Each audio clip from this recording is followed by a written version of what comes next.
Ayun, so good evening sa inyo guys. Ngayon po ay Wednesday, tama? August 12, 2026. Ang dami yatang sumisipan na stocks ngayon ha. So, especially itong sina Lopez related stocks natin, FGen, LPC at saka si ABS-CBN. Kasi may mga nabasa na naman tayo na puro investments dito sa mga stocks natin na to. Si FGen, alam ko kasama rin, maganda, maganda rin yata yung earnings nito. Tama ba? Earnings o meron siyang investment? Ayan. Mamaya basahin na lang natin sa Twitter. Pero meron nga po mga investments na nilagay dito sa mga stocks natin na to o maraming bumibili sa kanya ng shares. Siguro kasi mura last time or yung mga rumors last time. So, nako-confirm na ngayon yung mga balita sa kanila. Tapos sa dalawa dito, mining stocks ulit, no? Medyo pumipitik pa rin yung mga mining stocks natin dito kay DHI at saka si OGP. And then si web natin parang nag-breakout na rin. Tuloy na yata eh. So medyo nag-breakout na rin siya doon sa previous peak. So kung papansin mo, parang ang dami yatang pumipitik na stocks during this time which is good news. So, kaya lang medyo hindi pa rin naman ganun kalaki yung net foreign buy ng market. Ayan. So, nagkataon kasi may pattern ngayon. Nakita natin mining at saka Lopez related stocks naman. Okay? So, nag-close yung index. Mataas pa rin siya. So, nag-up tayo ng 0.63% and then meron tayong maliit na 14.81 million na net foreign buy dito sa markets po natin. Okay, 6,366.64. So sa global markets naman, US, mataas yung futures na pinapakita. Although kahapon, medyo laglag nga po yung yung US stock market natin. Mukhang babawi siya mamaya. So yung European indices, so okay din. Verde nakita ko sa niya. And then dito sa Asian markets, karamihan is laglag yung mga indices natin. Tapos sa cryptocurrency, medyo bumawi siya ng konti. Nasa more than 64K ulit si Bitcoin. And then parang karamihan sa kanila is magbabounce ng konti for today's trading natin. Okay? So balik tayo dito sa Philippine markets. Hopefully, good news. Hindi lang doon sa mga merong mga nag-invest sa mga stocks natin. So FGen, so pumitik to kanina, no? More than 30% nung umaga or bago mag first half. Pero nag-close siya, mataas pa rin naman, 28. Laki, no? 28.4%. Ayan. So congrats na lang po dun sa mga sumabay dun sa Chismis last time. So meron tayong 55.9 million net foreign sell. So nag-profit na yung foreigners natin sa kanya. And then yan, ABS, related din naman yung balita. Nag-up siya nag-surge. So mukhang breakout din to 12.6%. Yan, lalaki Tapos si DHI, diretso, 8.47%. So bukod sa global market, ito yung nag-invest kay Atlas Mining, di ba? Bumili ng maraming shares. So 20% yata yung niya, stake kay Atlas Mining. So meron siya net foreign buy ng 14.82 million. Si LPC nag-up ng 6.75%, nag-upsurge. Tapos si PhilWeb, ito mukhang breakout kanina, 5.61%, net foreign sell ng 17.7 million. And then si OGP natin up ng 4.32% and then 22 million net foreign buy. Okay, maliban sa blue chips na natin, marami sa mga gumalaw dito sa market natin is mga trending stocks pa rin natin. Okay? So, disclaimer pa rin sa mga bago sa channel natin, as usual, yung review is for education purposes lang po yan. So, wag mong gagamitin to as a reason para mag-buy, sell, or hold ng stocks. May risk po sa market. Due diligence na lang po ako ng stocks yung gusto mong bilhin. And then, as usual, follow mo lang po ako dito sa ating Palava Trader na YouTube channel para update ka sa mga reviews. Subscribe ka lang dito sa ating channel or kung gusto mo join ka dito sa mga ka-group natin dito. Okay? And then, maraming salamat as usual sa mga usual na viewers sa market natin. Check mo na lang mga previous vlog, company reviews, mga sample trades dito sa PSE market, basic indicators, technical analysis, fundamentals yung mga risk management, and basic learnings po dito sa PSE market. And then follow mo din po ako dito sa ating Palaboy Trader. Crypto ko to para sa mga crypto-related vlogs. Social media, Facebook account na Palaboy Trader para update ka sa mga posts or dito sa Facebook page na Palaboy Traders. So sa Twitter, para hindi ko pa na-post yung yung summary ng market. Hanapin natin, baka naglabas na si Philippine Stock Exchange. Hopefully meron na para pag-usapan natin yung yan, 1 hour ago. So meron na yan. Okay, may mga earnings. Naglalabasan na rin pala yung mga earnings sa mga companies dito. So double check na lang natin. Nagre-repost ako ngayon. Ayan. So tignan natin siya. Hopefully na-update na. Okay. So dito na yung pinaka-summary ng market. Malakas pa rin yung mining, 1.25%. So medyo nag-drop sa services. Di ba to si Jollibee or si ICT natin? Siya lang yung namula, negative 1.36%. So malakas yung up ng holding firms, 2.32%. Si Converge pala to, no? Nag-drop. Laki ng drop kanina ni Converge, kung napansin mo. Nag 10% yung drop niya. Yung closing niya, minus 9% pa rin siya eh. So baka dito yon. Tapos, finance malakas din, 1.87%. Medyo mas malakas pa siguro yung closing natin kung positive itong service sector. Okay? So, malit lang net foreign by 13.8 million sa PSE market. Okay?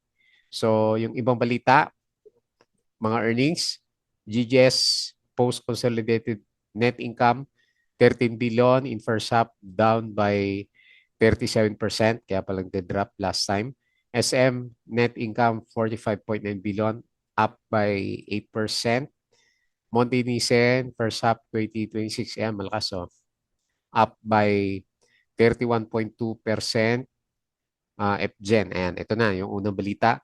So FGen offer acquired 11.9% stake via Baluros Asia Holdings at 22.5. Ayan, so may presyo 22.5. Yan ba yung current price natin as of this time? Or ito? 2021 offer. Ito yung mga offers niya last time. So 22.5 nung 2020. 2021, 33 pesos per share. So 19.8% interest in FGen following the 2021 block sale. So KKR tender offers. Okay? Tender offer pala itong mga to. So, tingnan natin. Hindi ko rin tanda yung current price. And then, LPC. So, LPC branches line up 2.28 lifeline for ABS-CBN after ang deal. Continuation lang naman to ng balita kay LPC. Pero makiat pa rin siya. So, 6%. And then, confirm ulit, KKR's bid to deepen its investment in FGen and pursue the power producers delisting, confirming key details on offer first reported by Bilyonaryo. Okay? So matutuloy niya tayo yung tender offer. So drop tayo kahapon sa US market. Reported recurring net income, slight increase from 8.6 billion in first half of 2026. Mega World net income 12.7 billion, up by 5%. S&P falls as oil climbs before inflation data. Bakit makita ng oil? Wilcon Depot first half net income rose 3.5%. Cebu posted a nearly 6 billion first half net loss. URC share buyback. Okay, hindi nakakatulong minsan eh. 'Di ba? Hindi pa rin umakyat eh. LTG posted a 23.5 increase in second quarter net income. So, buti pa si LTG, namibigay ng dividends and umakyat pa rin. Tapos, mining index up 34% quarter to date. Ayan. So, marami sa mga movers natin, tama, mga mining stocks. Ayala Land raised 2026 capital expenditure budget. So, and then si IRIT prepares clearance for property for share swap plus 2.6 billion Fairmont purchase. PhilWeb, ayan. So ito yung balita niya. Return to profitability in the first half of 2026 as strong revenue growth from its online gaming technology. Okay. Converge, bakit bumagsak? Posted a 50.7% decline in attributable net income to 2.47 billion. Pero ang laki naman ng drop niya sa sa market natin, no? 15.7%. So yun, meron siyang negative sentiments converge. Okay? So PhilWeb, kumita daw siya ng 61 million peso. Nag-profit na siya. SMPH, first half capex minus 18%. Okay, PLDT, FGen ulit. Wala tayo. Okay, yun lang naman yung balita kay KKR. And then Jollibee, higher than expected top line supports margin recovery. Converge, earnings nga, negative earnings yung catalyst pala natin sa kanya.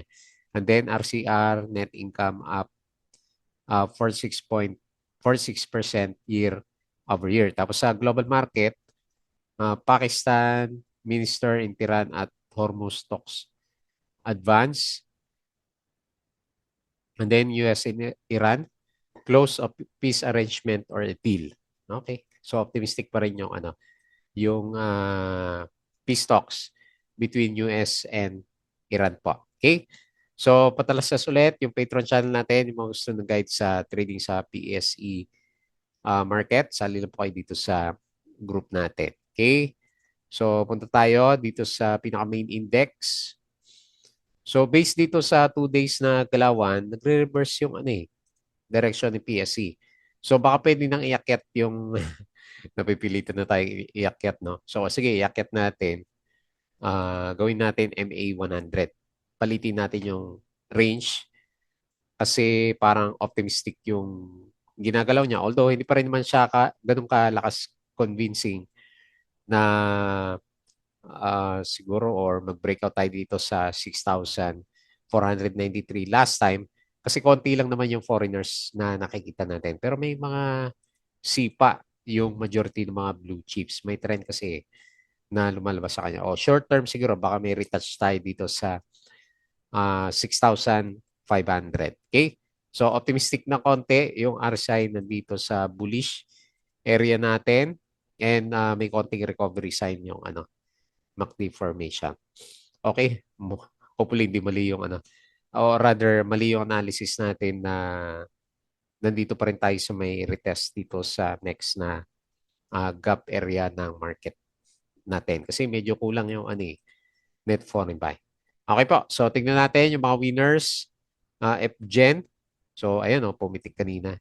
So niretest niya yung 30 pesos na nakita natin yung tender offer price na sinasabi niya for 2021 ba yan? Okay. So, yun yung tinatch niya. So, 28.4%. Tapos si ABS-CBN, ayan, pa-breakout na. 12.6%. Dapat sa trending stocks lang tayo, no? And then, si DHI. So, malakas yung mining sa global markets. So, mukhang breakout ulit, 8.47%. Next, si LPC, 6.7%. And then si DMC, di ba? So nagre-reverse yung direction kasi maganda yung yung earnings. Yan, 60%. So 5.48% si SCC lang medyo napag-iwanan. PhilWeb pa-breakout o breakout 5.65%. BPI pumitik din Ayan 4.37%. OGP 4.32. Ito FPH, di ba? Sa Lopez din to. So 4.31%. Robinson 3.47. FNI, ang daming gumalaw nga. 3.35%. JT Cap breakout, may dividends. Malaki ba? Malit lang. 3.03%. Bloom, umakit din, 2.9%. At saka si dito, 2.47%. SM 2% din. So sa mga losers natin, si Apo pa rin. Ayan. Naku. Kailan kayong babounce to? negative 11, 18%. Si Converge, ayan, low earnings, minus 9.98%. And then, si IEAS. Ayan, may mga drop talaga din, no? So, minus 5.34. Pero, malaki na yung drop niya, no? Hinain na rin niya. Okay. So, nilaro si IEAS at saka si Apo. And then, lastly, isa pa, sa mga losers, IMAI. So, pullback ng konti. Minus 3.25%. Okay? So, yun po yung mga galawan. Balik tayo sa index. Yan. And then, punta tayo dito sa global markets. So, malakas yung futures ng ng US. S&P plus 0.27, Dow Futures plus 0.15. And then, si Nasdaq is plus 0.69%. Tapos mapula. So, ngayon mukhang babawi. Europe, mix. And then, Asian markets karamihan is mapula. Yan. Tapos si cryptocurrency, medyo bumbawi siya. So 64K si Bitcoin, 1.9K ulit si Ethereum, 613 si BNB, o tumas pa nga si Solo, 77, and then si Dodge, 0.07 pa rin. Okay po. So balik tayo dito sa index and pag-usapan natin yung mga trend lumilipad, mga trending stocks natin. Okay, so nahin nga po natin si DFGen. So, lakas ng sipa. So, 30 pesos. Yung tina-target o 31, no? Kanina o tama, 30. So, pero di ba parang may tender offer na nabanggit na 31 pesos. Okay, so ito na lang, targetin natin 30 pesos. Para kay FGen. So, pero wala pa yung official na tender offer neto. So, pinaka-support natin, pinakamalapit sa kanya, so around dito sa 26 pesos. Ayan, malapit lang. So madali lang makita kung meron tong profit taking by tomorrow's trading. Ang laki din pala ng second quarter income niya. Oh. So 330%. So may nag-invest sa kanya, gusto mag-tender offer, and then maganda rin yung yung earnings niya.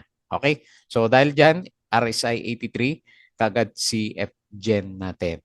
So pwede pa bang humabol dito? Okay po. So nag-close siya 27.35. So bullish, super bullish lahat ng indicators natin sa kanya. So malay mo nga naman, no, lalampas pa siya dito sa 22 pesos na breakout level natin.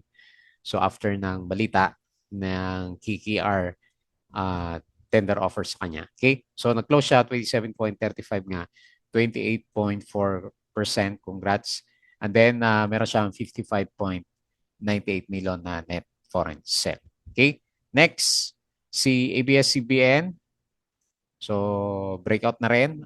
Hindi pa breakout yung niya, fully yung candle niya, pero yung solid line niya, so medyo breakout na rin. Okay. So taas na natin dito, Ganon din naman. So medyo pinag-uusapan talaga si ABS-CBN, and then pinaka support level natin is sa breakout level na 3.8. Yan. So uptrend pa rin. Bumalik sa uptrend dahil sa breakout level. Medyo malakas din yung volume po ni ABS-CBN. Hindi pa nga siya overbought eh. Tapos okay din yung RSI at saka MACD levels natin. So nag-close po siya 4.11, up ng 12.6%. Next, si DHI sa mga mining stocks. Taas na rin na ito, no? Ayan, no? Lumili, lumilipad. So, alabanan ngayon yung mga overbought na stocks, no? Dire-diretso yung galawan. So, support level medyo baba. So, kasi parabolic yung galaw niya.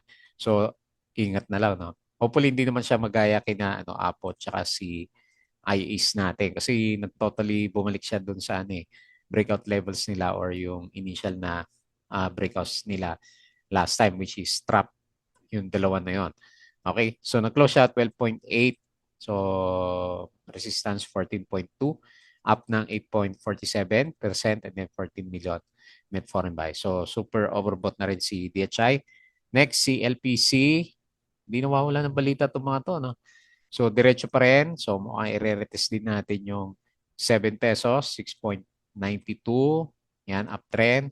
Then, support natin is nandito sa Conso, malapit sa MA9. Okay? So, tagal din, no? No? So, since July, August, so halos 2 months ng overbought. Grabe, pagka-overbought naman ng mga to. So, 6.48 closing. Up siya ng 6.75%. So, tandaan mo, super bullish, overbought. And then, 2.54 million net foreign buy. And then, si PhilWeb is breakout na rin. And natuloy na rin siya. So, may good news, di ba? Yung earnings natin. So, breakout level. So, bukas natin malalaman kung ipupush na rin niya dito sa 14.9. Yung ano na lang, MA 9 or 20. Yung pinaka-support level natin sa kanya. Okay? So, overbought na rin po siya. Dami nag-overbought. So, closing 14.58. Up siya ng 5.65%. And then, 17 million net foreign sell. So, ito yung previous high natin. No? Halos mag-breakout na rin siya. And then, lastly, mining ulit, OGP. So, breakout din siya. Dami gumagalaw Hirap pumabol naman kasi puro overbought. Okay, so yung RSI, overbought na 73. Meron tong dividends na 1.29%. Pinaka-support, malalim dito sa 34.26. So, ito yung pinaka-range nga natin eh. Yan.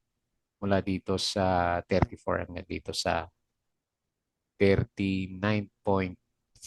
No? Okay. So, bullish yung ating RSI and then okay din yung MACD. Tapos may upcoming dividends. So, nag-close siya 37.45 up ng 4.32% and then 22 million net foreign buy. Okay? Okay. So, kahit ghost month, may mga lumilipad na stocks. So, ang tanong na lang kung medyo malakas yung loob mo doon sa mga overbought na stocks po natin. Okay po. So, yun lang muna yung ating review. Bago time close, please don't forget to subscribe ulit dito sa ating Palabi Trader na YouTube channel. Join ka lang sa group kung gusto mo ng guide. So, dito yung makasama natin. Sa crypto ko to, para sa mga crypto vlogs, Facebook account, Facebook page, Twitter, and Patreon sa mga gusto ng guide. Sali lang po kayo dito. Okay? So, yun lang. Maraming salamat. Kita ulit tayo bukas.